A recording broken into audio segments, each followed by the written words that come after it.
Welcome to the Creator's Adventure, where we interview creators from around the world hearing their stories about growing a business. Today's guest is going to share his content strategy and creative approach that has helped him grow to almost 100,000 followers on social media. Hey everyone, I'm Brian McAnulty, the founder of Heights Platform. Let's get into it.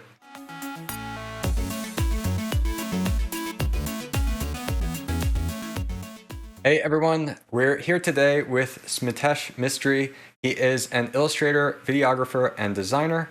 His designs range from simple hand-drawn animations up to abstract, brightly colored scenes that convey deeper themes. While he's not designing, Smitesh loves listening to music, lifting weights, and reading up on the latest tech. Smit, welcome to the show. Thank you very much. So my first question for you is, what would you say is the biggest thing that either you did or you are doing that's helped you to achieve the freedom to do what you enjoy? So for me, like the biggest thing initially was just being able to create. So before I even grew an audience, started teaching on Skillshare, anything like that, it was initially just kind of giving myself the freedom in order to create whatever I want without the pressure of whatever's trending, what's popular at the moment, what's working, just kind of create in order for me just to kind of get myself out there. And then I think through that, just by me being myself and the audience seeing that I was just being myself, that in itself gained the traction for which then I grew the audience. And it's kind of like once it was kind of while the audience was growing, which allowed me to kind of have opportunities like teaching. Like say example, when I was teaching, it wasn't something that was given to me or someone reached out to me. It was kind of like a speculative email where Skillshare sent out and it was like, "We're looking for teachers." And I actually missed the deadline by 3 days. But like within me, I was just like, you know what, I still want to teach. So I still sent him an email. I was like, hey, I do apologize. I missed the email. I missed the deadline. Am I okay to still teach? And then looking at the people at Skillshare, that was really nice about it.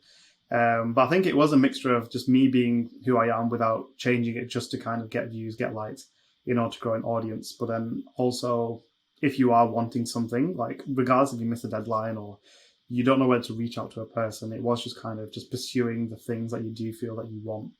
And I think after doing like all these things, like still checking in with myself, making sure like I'm still doing the things I want to do. And one thing for me that I did find hard was like being able to like have the courage, like it's okay to change something you started initially. So like say when I started illustrating, it was something that I was like, I wasn't fully sure like the reason behind it. I was just creating because I wanted to create. And then obviously the more I started doing it, I kind of like changed the way in which I started creating. And then I kind of like started focusing more on like the video side of creating the illustrations, which then again kind of like created some traction. But yeah, the biggest thing to kind of like that has allowed me to gain the freedom was just being true to myself. Awesome. That's a great answer. And I think there's a couple really good points in there. Not only about the being true to yourself. So first with that, I think that it's so important. And I think that's a theme that's been brought up on this show a few times before. And it seems simple. It's like you can just say that, but it is a challenge for a lot of people to do because when you're first starting to create, there's a lot of battling with imposter syndrome or worry about like, oh, what if no one's going to like it and all of that kind of thing. But Yeah, for it's sure. not only extremely liberating to just create the thing that you enjoy and just put it out there, but it's also extremely powerful to be able to do it that way because that's really what can get you the traction better than trying to do what you think people will want anyway. Yeah. Yeah, that's the thing, like mentioning on the imposter syndrome, like that was definitely something that kicked in. Like I was creating my own stuff and then I was like, hold on, wait, but people are liking this or the audience are looking for this, but then it is just kind of that internal battle of no, like obviously this is you're creating something because this is kind of like coming from you compared to like getting influenced by whatever's trending, whatever's working. So it is important to kind of like for me, like acknowledging imposter syndrome's kicking in and then kind of like discarding it. Yeah, yeah, that's true. I also like how you mentioned about how it's okay to change what you're creating and your goal and your vision as you go, because this is something that I've seen a lot of people also get stuck on, and I've battled with that myself, as I've grown, that you think, okay, I have to exactly know this before I start doing it. It has to be exactly this thing. I have to keep with this theme. But the reality is that most likely something's going to change or be refined as you start creating. Yeah. And the way that you explained it is great, because it's just another reason why you should start creating now. Because if you're saying like, I want to start posting on Instagram, I want to start making YouTube videos, whatever it is, whatever you're thinking about doing, it doesn't matter how much time you spend brainstorming and thinking about that exact theme or whatever beforehand, because once you actually start doing it, it's going to change over time anyway. And you probably will never get to that point of realizing how that change will happen until you start doing it in the first place. So it's a great reason Yeah. to just get started, I think. Yeah, for sure, for sure. It's always I always do find like that initial like getting started, because there is that like there's a whole analogy of like everyone tries to make the perfect hamburger rather than selling the hamburger. Mm. So I feel like a lot of creatives do kind of get stuck on like the little nitty gritty, like so whether it's videography, figuring out what camera, how to use lighting, rather than I've got an idea, let me just create something. And then once I've done that 5, 6 times, then I would have learned way more rather than just trying to make sure I have the perfect sort of setting equipment before even making anything. So I do feel it's important just to kind of like just get stuck in. Yeah, I think that's a good point too. And it's making me think of a different way to kind of phrase it, that I look at it as you have the creator, you have like the online marketer. And it's two very different types of personalities in how you look at things. Whereas the creator typically is more of like the perfectionist, that this has to be exactly this perfect way that I imagine it before I can let anybody see it or I sell it to anybody or whatever. The online marketer says, I have this great idea, I want to promote it to everybody, and there's no shame at all, even if whatever the thing is just really kind of sucks. And Yeah, yeah, the balance, the perfect balance, is somewhere in between those two, I think, where you have something that's good, maybe it's not perfect yet, and you choose to go and promote it and release it to the world. And so the online marketers maybe sometimes struggle with the quality of their product, because um, they maybe not having any shame about promoting it. So there's maybe not as much focus on the product as there should be. Creators focus so much on the product and the appearance and everything that they never get it out there. And yeah, so yeah, realizing which one of those two buckets you fall into, and then deciding how can you be balanced and aware of that, like, yes, it's good to have a good product, but if no one ever gets to see it, then your creation is not really providing value. yeah, no, definitely. Cool. So can you tell us about, if there is one, a specific moment or experience that really helped you to realize you wanted to pursue a career in graphic design and illustration? Ooh. So it kind of stemmed from my final year of university. This was like going back, I think like 8 years now. Wow. So like we had a graphic design module. So at university, I didn't do graphic design. I did product design. And I had a graphic design module, and I think it was we had to make a. I think we was designing our final year project. We had to like put it into like a document, advertise it. Like we had to use it like an actual. If we was creating like an actual product, and it was then that I realized like I want to go more into graphic design. But then when with regards to illustration, it was like at the time. So I graduated. I didn't get a job straight away. I was kind of just like in and out of jobs just to kind of get money whilst I was still applying. Obviously, like not wanting to go into what I studied. So I spent some time trying to create a portfolio together. So at the time, I was working at the cinemas, just trying to get some money, and I found myself just wanting to draw and illustrate, just like any customers coming in, just anything I was thinking. And it was actually like whilst I was working there, like on shift, I think it just hit me. I was like, I actually just want to create like things that I'm thinking as opposed to kind of creating like client briefs and like all this type of stuff. Like it was like a deep inner thing where it's like I just want to create, and just like going back to the initial point where just creating without the influence. Like I think that helps a lot because I just wanted to create what I was thinking, what I was imagining, what I was feeling. So I feel like from there it's just like a deep feeling of like I feel like I need and want to just create in all forms, whether that's drawing, illustrations, graphic design, video, and yeah, recently teaching. Awesome. Yeah, I can relate to that myself. My business before Heights Platform started as a design agency, and it Oh, was nice. multimedia design. So we did graphic design, um, web design, and even like video production. And eventually that became more and more specialized into just web applications specifically. And then as you're saying, the main goal behind that and the desire was like creating for myself and the things I wanted to build. And I found over Yeah. time it became more and more frustrating to work with clients that want to ruin things or change things in ways you don't like. And Yeah. also of like solving similar problems that are not the problems that you're trying to solve with the product you're building. And so we were trying to figure out, well, how can we start spending more and more of our time to work on some of our own products, which now eventually became the Heights platform that we're building today.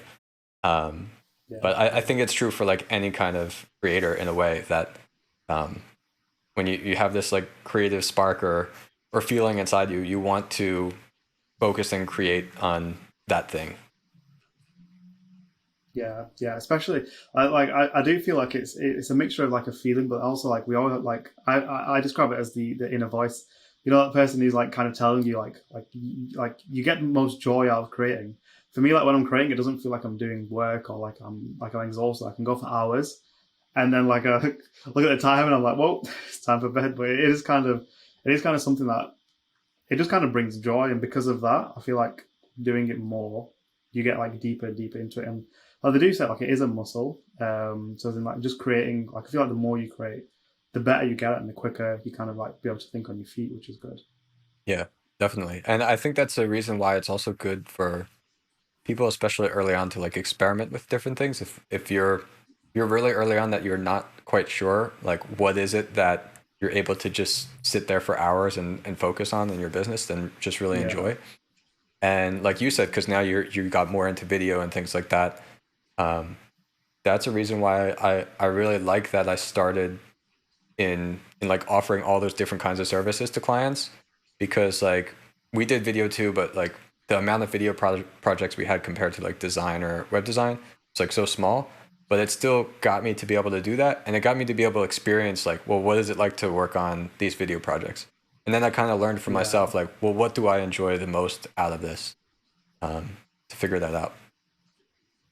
yeah. I always told myself like it's important just to taste a bunch of stuff.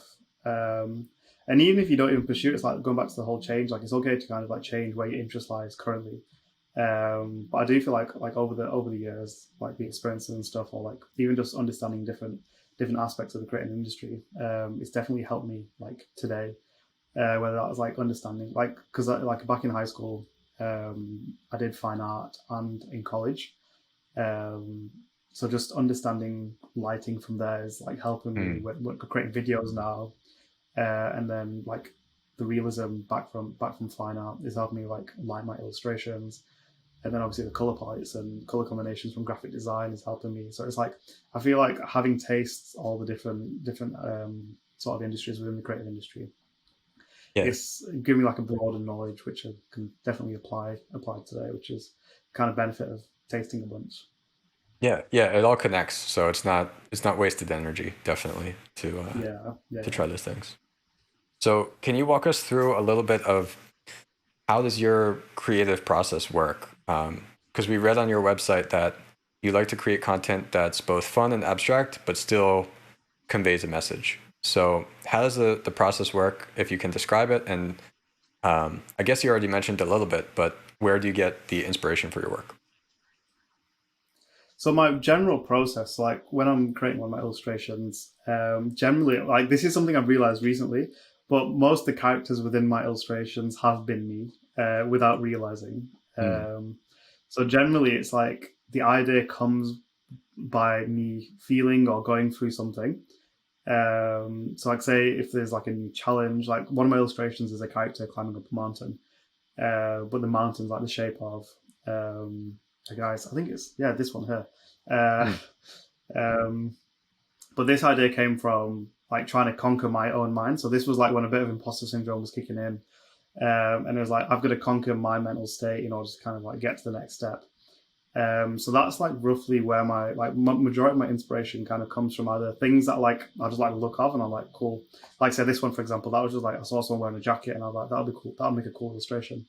So sometimes it's like the meaning is more like a personal thing, like I like it, and then some are like much deeper and like abstract in a way where it's like it takes a little bit of like thinking together. But that's generally like where my inspiration and ideas come from. And then once I've got the idea, then I just kind of like brainstorm. So like I like to call it like the diamond method. So like I start off with like an idea, and then like to go super broad, as in like thinking like words I can associate with it. How else can I like capture or like represent the idea that I'm thinking visually, and then like to narrow back down again and kind of um, chop those like the brainstorming part of it into a much more confined idea before I start illustrating. That's like my rough process that I've kind of applied to kind of everything recently. Cool. Okay, yeah, that sounds good. Another thing I really want to talk about is social media and branding. So you have, I think, almost 100,000 followers on Instagram now. Is that correct? Yeah, yeah. All right. So how do you approach creating your content for social media? And can you share any like specific strategy or process you might follow? Because I think for a lot of people out there, they can probably relate to a lot of what you've talked about so far. But I think that where more people struggle, even than some of the first topics we were talking about, is how can they promote themselves successfully on social media? But one thing that I found that helped for me was this was kind of by an accident. So initially, I started creating things that I want to create, and then by people like started commenting on my stuff, like one or two people being like, this was like back at the beginning when I had like 400 followers. Started commenting like, oh, how did you do this? Or it'd be cool to see a breakdown of this. And then realizing that people consume social media content to either be entertained or for educational purposes, and then recently kind of like to be inspired. So those are the three main things. And like with regards to like the creative industry and visual stuff, I feel like education, especially because like the people I'm trying to target is other creatives, as opposed to just like the average audience who like be consuming like memes and like those sort of like I feel like that taps into the kind of entertainment aspect of social media. Whereas like, I feel like the creative industry, a good strong part to kind of like grow or just build an audience is to kind of teach through educational content, whether here's how you can, like a few of the posts I've done is like, here's how you can use the gradient function within Procreate, or here's how you can illustrate a 3D shape, and teaching people the basics, especially because like the attention span on social media is super short now. So there is a mixture of the kind of capturing part of it, but then also like to build an audience. I feel like teaching the skills you have will kind of it'll bring the audience that you're wanting, so like the creative audience. So going back to your questions and like how to grow an audience, it'd be, I feel like providing value, like I mentioned at the beginning, like providing value is probably the biggest thing that you can focus on when posting on social media, especially in the creative industry. Like entertainment, you kind of can. Like I've tried to include a bit of entertainment and education with the way that I edit my videos, like with transitions, using like mask overlays and stuff. But I feel like still the core of the content I'm creating is educational. Even that, like just by creating like a process video, that in itself, like there's been so many people like, oh, I never knew you could do this, or I didn't think about creating this shape this way. Um, so it's kind of both, because there was a stage where I was being quite selfish with the content I was creating, as in like creating content, like say if I was trying to push out a product of mine, or get them to do X, Y, and Z. Like it was me being quite selfish and like, let me create this in order to convert you. But then like realizing like, hold on a second, this isn't the part of social media like I enjoy. Like I enjoy just like providing value. And because the way I see it is like I've gained a bunch of skills over the years, and there's no point in me having it if I can't give at least some of it back. So I feel like that's like a key thing that I'd say to consider when you are considering to like start social or to grow what you currently have. Think about ways in which you can provide value by kind of communicating the skills that you've gained. And some people may say, they may be like, oh, but I've just started, or I don't know like how I can do that. But I always feel like there's still someone just behind you that you Exactly. could teach, and it may sound super simple. Like I've just like there's been a few posts where I've just shown how to illustrate a sphere, and that I feel like it for me that feels super simple. But knowing that some people don't even know how to make it look 3D, which elements to consider, how to select colors.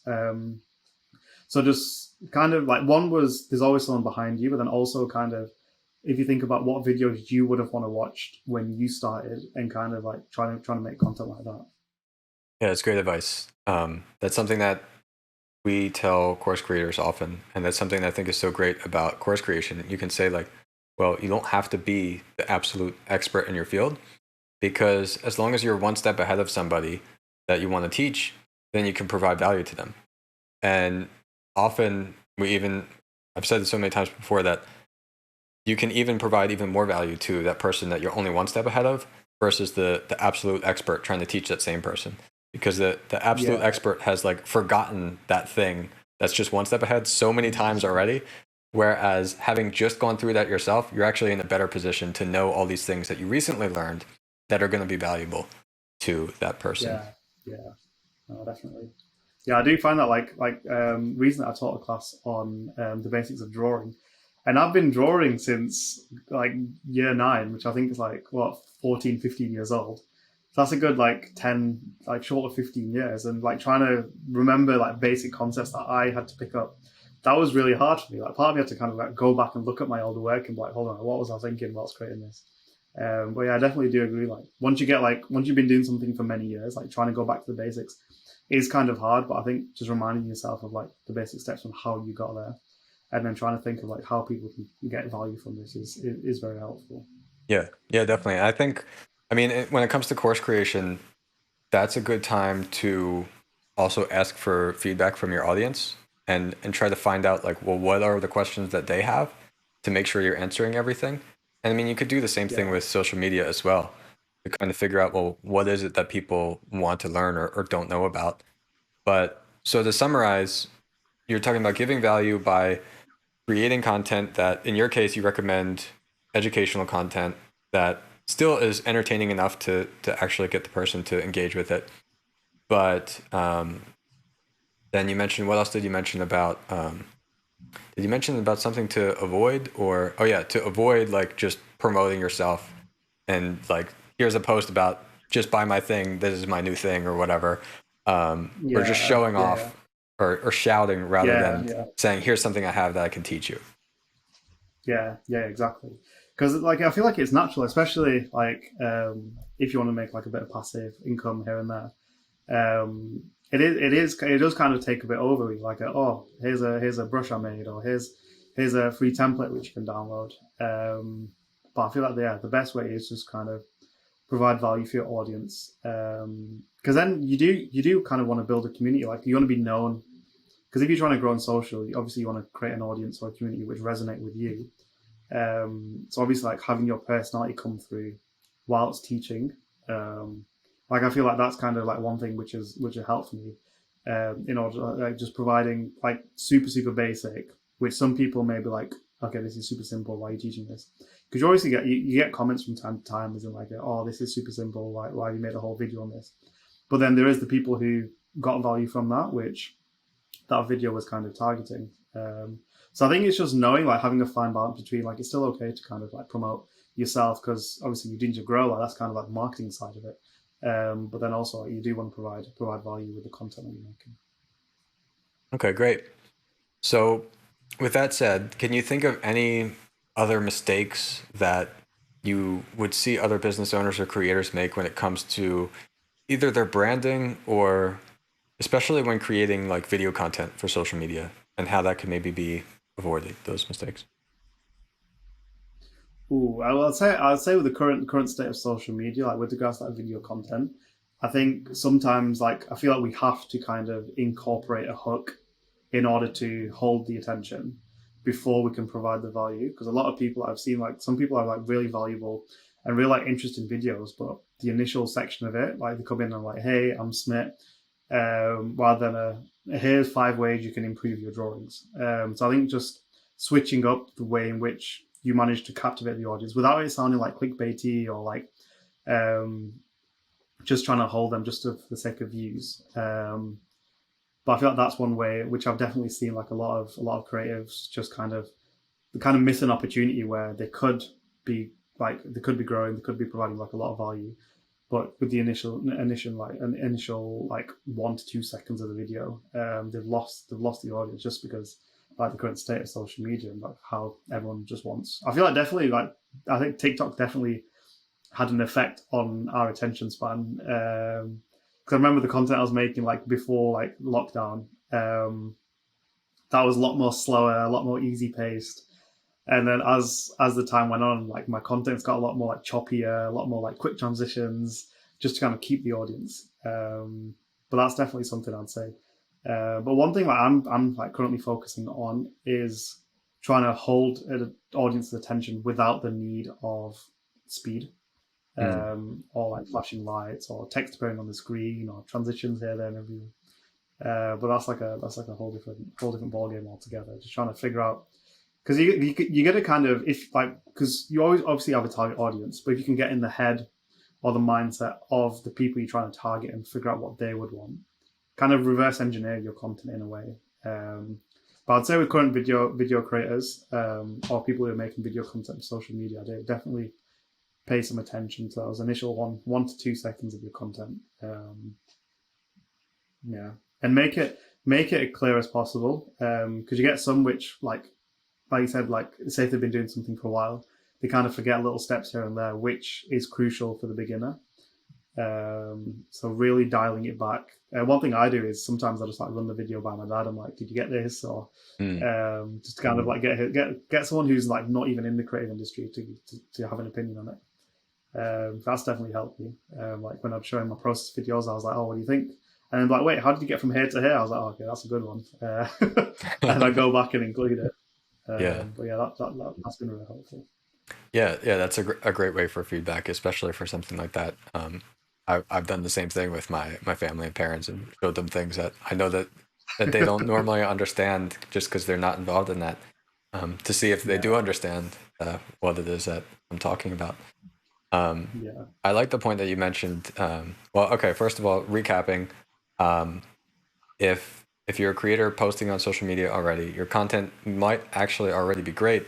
It's just you're not delivering it in the right way with paying attention to those first 1 to 2 seconds. So make sure that you're really delivering the hook and the reason to watch there rather than saying something else about yourself or having some kind of other introduction. But I really like Yeah. what you said about trying to find a way to do everything without just being super fast. And I think that I've seen myself falling into the same thing recently. I mean, I haven't had time even to be creating uh, like YouTube or TikTok content or any of that kind of stuff too much recently. Most of it Yeah. is actually like clips from this show and everything that's been going out. But still, I see myself thinking like, how can I be faster? How can I communicate this more quick and everything? And I think that while that works, it's not necessarily the best way to do it. And if you can do it while going slower, then you're unstoppable, I guess. Yeah. And so it made me think of this because one of my recent interviews, I was talking with Arthur Samuel Joseph, and he is a famous vocal coach, probably the most famous vocal coach in the world. He's had clients like Sylvester Stallone, I think George Clooney, Tony Robbins, like anybody who you think is good at speaking, like he's the one that's helped teach them. I Yeah. learned a lot from him in that interview, but he talks very slow and very deliberate. And I was curious because like I think in one sense like that is not what like TikTok and everything is like captivated by. It doesn't seem like that at least. But like I'll Yeah. tell you, like I was captivated during that interview of like everything that he said, even though he Yeah. was slow and deliberate. And so it made me think that maybe it's an excuse that I'm just thinking, oh, I should try to be fast. And I think that there is a path and a way to be slower and still capture the same, if not more, attention, and be just as, if not more, entertaining. Yeah, but I feel like the underlying thing behind all that is again value. Because if you're like whether you're quick, slow, um, I feel like if the value's there, like people are going to be sticking around. Yeah, yeah, that's true. Yeah, being fast is a way maybe to is almost like a crutch to fix how you're not maybe communicating perfectly. Um, Yeah, yeah, Whereas if you're able to be slow and do it, that means that you've gotten all the right words and the right story and the right way that you're even expressing yourself. This is another thing that Arthur was saying, of just like saying the same exact word but slightly different in a way that is communicating it or emphasizing it better with your real meaning and intentions behind it. So yeah, I think that's yeah. really interesting.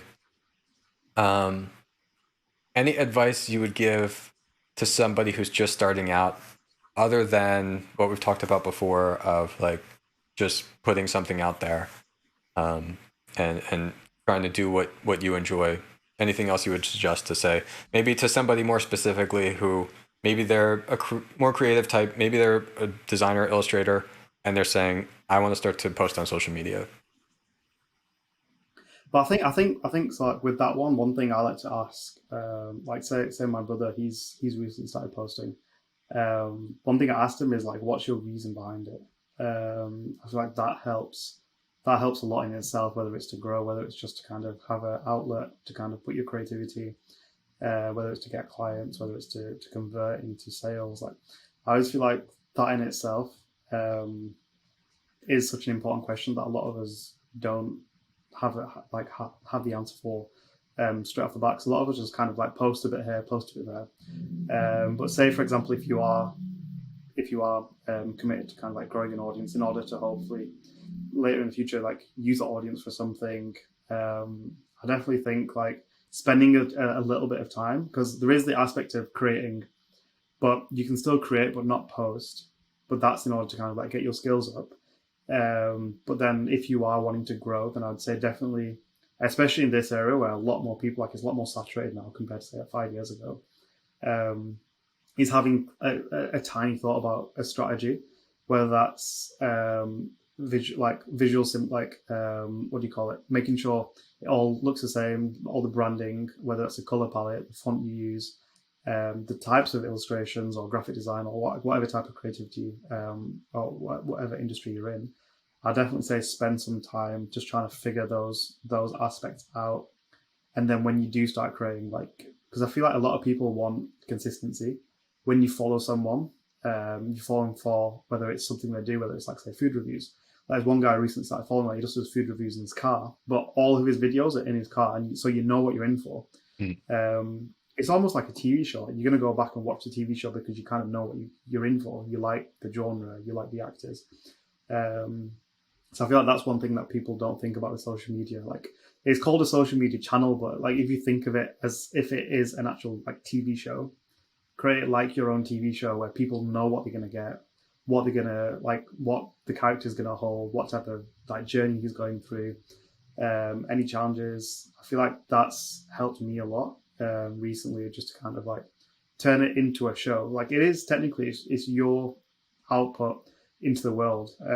Turn your like social media platform into a channel where people know what they're going to get, whether that's process videos, whether it's cooking videos, you talking about say finance, anything, whatever it could be. But I'd say stick to one thing initially for a decent amount of time, and then I'd say like people build that trust within you, and then you can kind of change a little bit.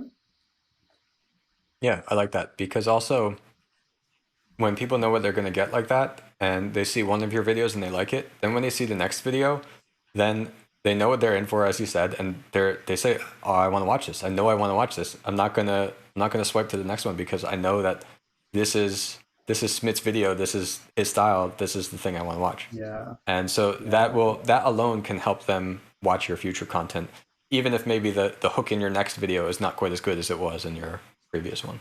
yeah.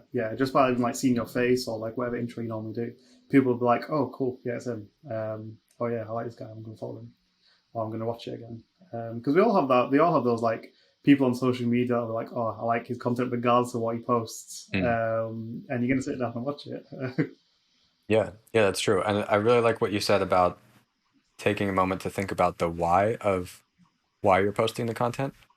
And I think that definitely can't be understated, because that's something that I was only able to do more on creating content myself once I really realized that for myself.